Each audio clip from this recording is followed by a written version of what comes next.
going na.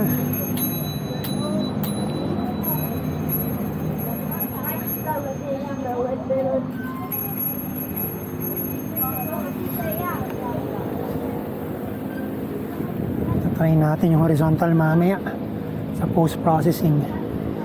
So meron palang ganong palang setting eh.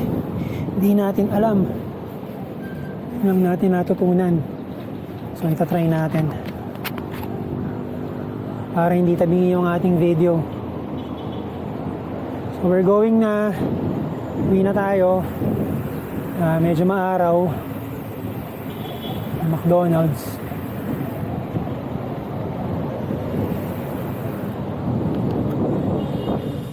So isipin natin kung dadaanan natin yung ating vest. Mukha kasi tayong tanga kung naka-vest tayo nung nakabike.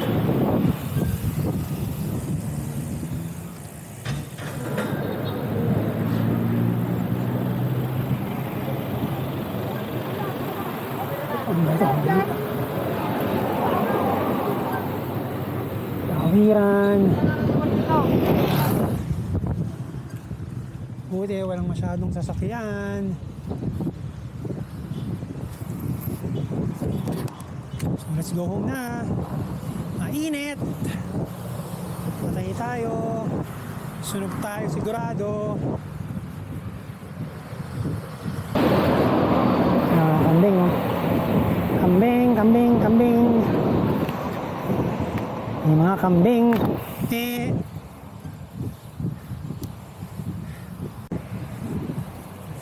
Try nating dumaan siguro sa Bristol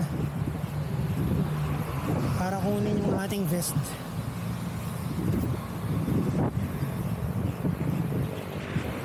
Ay.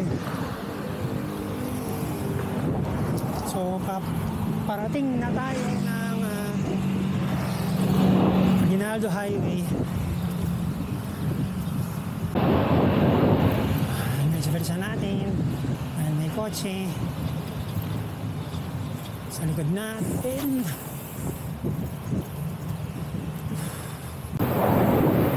Dadaan ba tayo o dadaan ba tayo?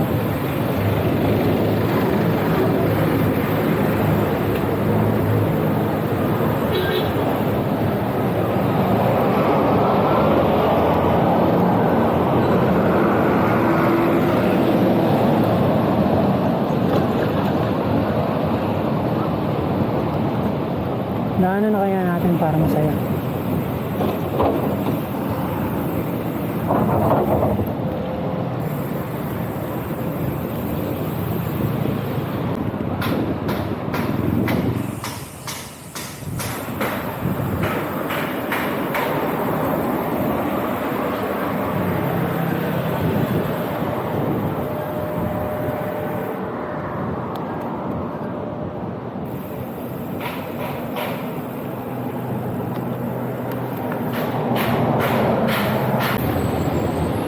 So nandito na tayo sa may Emilio Aguinaldo Highway.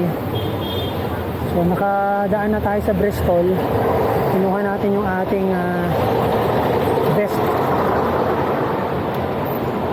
ng ating Cavite Bristol Club. Medyo traffic. Ay, medyo alanganin yung ano natin, outfit natin. Ayan.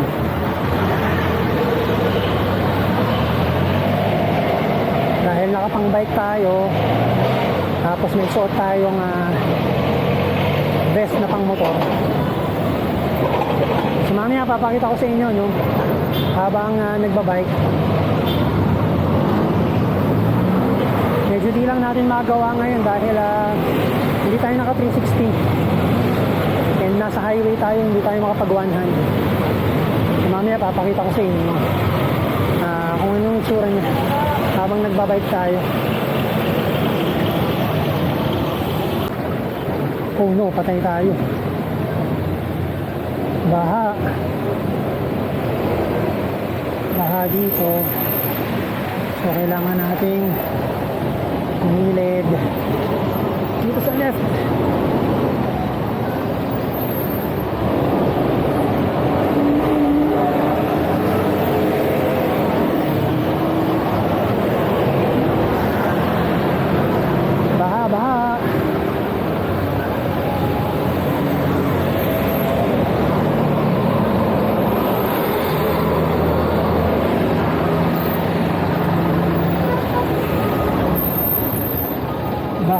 Aguinaldo Highway.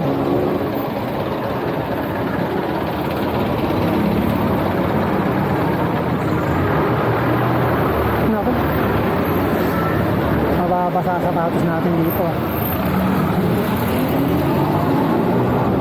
Ayun, tayo. Hindi na tayo. Para hindi tayo mabasa.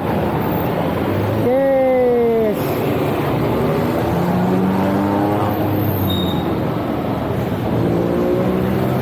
Buti na lang sa may kaliwang side, hindi baha. Wala pa naman tayong planong mabasa ngayon ng paa.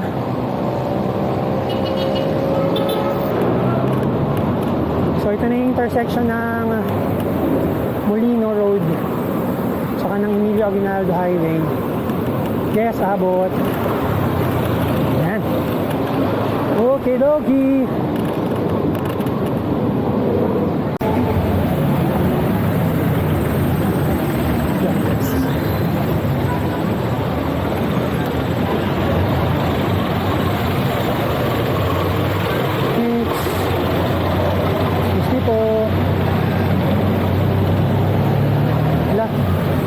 Kuya naman.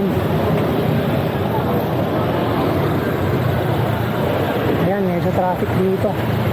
Kasi palengke eh. Dito na yung Las Piñas na tayo. Ayun na yung Alabang Zapote flyover.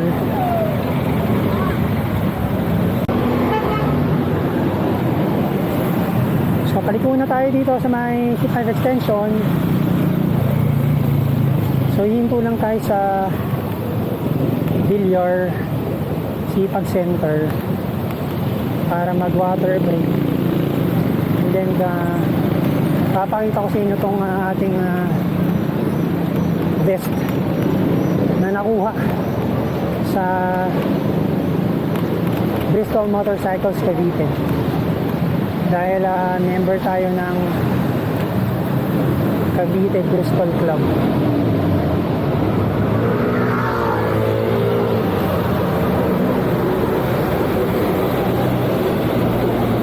Yung Villar Sipag Center, yan itong flyover na to. Hanggang ngayon palaisipan pa rin sa akin kung ano tong flyover na to,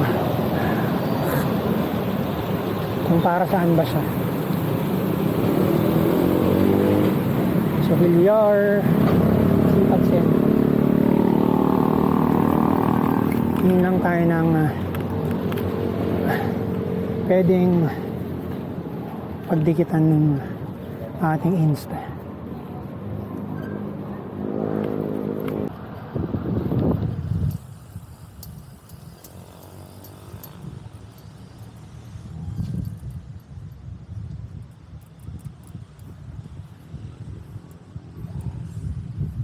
So ito yung nakuha nating vest sa Bristol Cavite. Diba? Okay naman siya. So, meron siyang pangalan. Cavite Bristol Riders Club pala. And then sa likod, meron siyang logo ng Bristol Motorcycles, TJ Motors, saka Motor. So, gamit natin siya kanina, no, nang nagbike tayo from there. So, hindi lang natin alam kung anong itsura niya kanina habang nagbabike tayo. Pero maganda siya. Sa totoo lang, ngayon lang ako nakakita ng ngayon lang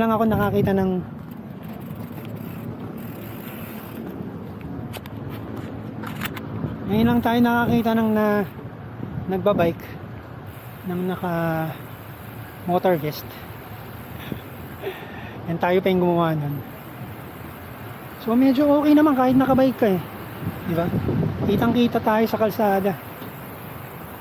Off nga lang talaga kasi yung mga ganitong vest pang motor. So hindi ka talaga makakita ng nakabike tapos naka-motor vest. So thank you so much, no, dun sa nag-facilitate ng magpapagawa ng vest, yung officers ng club ng Bristol Cavite. in dun sa mga tao sa Cavite branch ng Bristol. Thank you so much. So hopefully makasama ako sa next ride nila para naman makilala din natin yung mga members ng Cavite Bristol Riders Club. Tama ba? Okay. So dito na rin natin tatapusin yung vlog natin for today.